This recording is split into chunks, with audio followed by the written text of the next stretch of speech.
அனைவருக்கும் வணக்கம். மகளிருக்கு 2000, முதியோருக்கு 2000, மருத்துவ காப்பீடு 10 லட்சம், washing machine, TV, fridge, mixie, micro oven பல அதிரடியான திமுகவின் தேர்தல் அறிக்கையை வெளியிட்டார் முதலமைச்சரான மு.க. ஸ்டாலின். இதை பற்றி தான் நம்ம இந்த வீடியோவில் டீட்டெயிலாக பார்க்க போகிறோம். ஸோ முடிந்த அளவுக்கு இந்த வீடியோவை ஸ்கிப் பண்ணாமல் முழுமையாக பாருங்கள். இந்த வீடியோக்குள்ளே போகிறதுக்கு முன்னாடி இந்த வீடியோக்கு ஒரு லைக் பட்டனை ப்ரெஸ் பண்ணிடுங்க.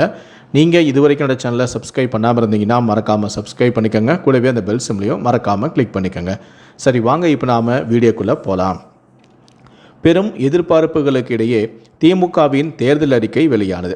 ஒவ்வொரு தேர்தலிலும் திமுகவுக்கு பெரும் பலமாக அமைந்து வருவது திமுகவின் தேர்தல் அறிக்கை தான். இந்த தேர்தலிலும் திமுகவின் தேர்தல் அறிக்கையே முக்கிய பேசும் பொருளாக இருக்கும் என எதிர்பார்க்கப்படுகிறது. தமிழ்நாடு முழுவதும் பல்வேறு தரப்பினரிடமிருந்து கலந்து ஆலோசித்து திமுக தேர்தல் அறிக்கை தயார் செய்யப்பட்டுள்ளது. இந்த தேர்தல் அறிக்கையை முதலமைச்சரான மு.க. ஸ்டாலின் வெளியிட்டார்.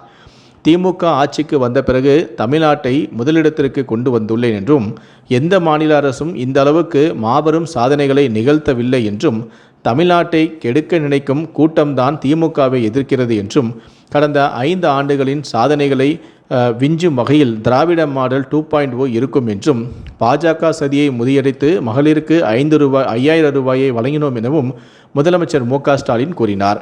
மேலும் அவர் வெளியிட்டுள்ள அந்த திமுகவின் தேர்தல் அறிக்கையில் இருப்பது என்னவென்றால், 15 லட்சம் மாணவர்கள் பயன்பெறும் வகையில் முதலமைச்சரின் காலை உணவு திட்டம் 8ஆம் வகுப்பு வரை விரிவுபடுத்தப்படும். மகளிர் உரிமை தொகை 2000ஆக உயர்த்தி வழங்கப்படும். இலவச மின்சாரம் பெறும் 20 லட்சத்திற்கும் மேற்பட்ட விவசாயிகளுக்கு எவ்வித மீட்டரும் பொருத்தப்படாத மின்சார பம்பு செட்டுகள் வழங்கப்படும். முதியோர் உதவித்தொகை 1200 ரூபாயிலிருந்து 2000ஆகவும், மாற்றுத்திறனாளிகளுக்கான உதவித்தொகை 1500 ரூபாயிலிருந்து 2500 ரூபாயாகவும் உயர்த்தப்படும். பால் கொள்முதல் விலை 5 ரூபாய் உயர்த்தப்படும். அனைத்து தமிழ் போற்ற பன்னாட்டு தமிழ் அறிஞர்களையும் மொழி வல்லுநர்களையும் கொண்டு சென்னையில் செம்மொழி மாநாடு நடத்தப்படும். மீன்பிடி தடைக்கால சிறப்பு நிவாரணத் தொகை 8000 ரூபாயிலிருந்து 12000 ரூபாயாகும். மீன்பிடி குறைவு கால சிறப்பு நிவாரணத் தொகை 6000 9000 ரூபாயாகவும் உயர்த்தி வழங்கப்படும். 5000 கோயில்கள் சீரமைக்கப்பட்டு குடமுழுக்கும் நடத்தப்படும். தகவல் தொழில்நுட்ப ஏற்றுமதி 2.5 லட்சம் கோடியிலிருந்து 5 லட்சம் கோடியாக உயர்த்தப்படும். சிறுபான்மையினர் தொழில் தொடங்க கடன் வரம்பு 30 லட்சமாக உயர்த்தப்படும்.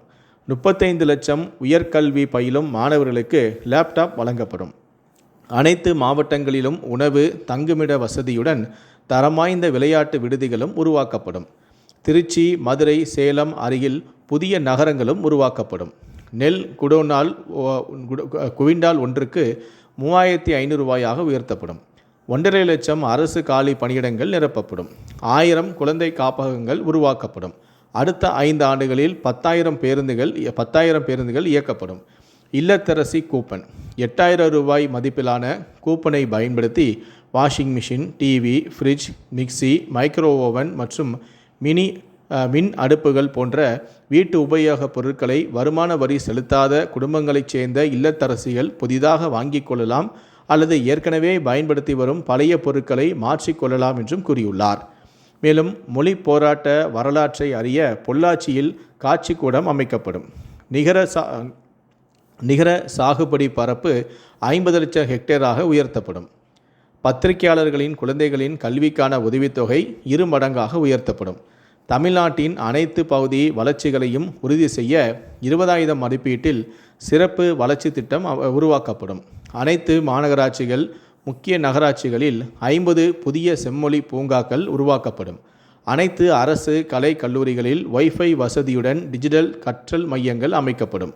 18 லட்சம் கோடி அந்நிய முதலீடு ஈர்க்கப்பட்டு 50 லட்சம் மாணவர்களுக்கு வேலைவாய்ப்பும் ஏற்படுத்தப்படும்.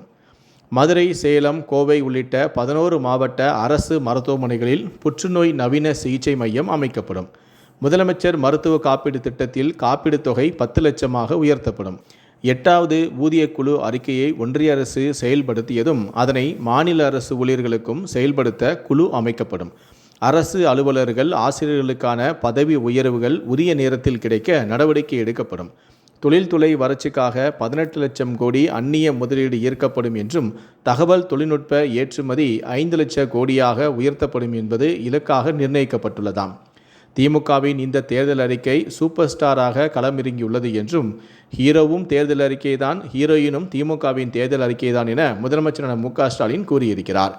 இதை பற்றி உங்களுடைய கருத்துக்கள் என்ன அப்படிங்கிறத கீழே இருக்கக்கூடிய கமெண்ட் செக்ஷனில் மறக்காமல் சொல்லுங்கள். முடிந்த அளவுக்கு இந்த வீடியோவை மற்றவங்களுக்கும் ஷேர் பண்ணுங்கள். நன்றி, வணக்கம்.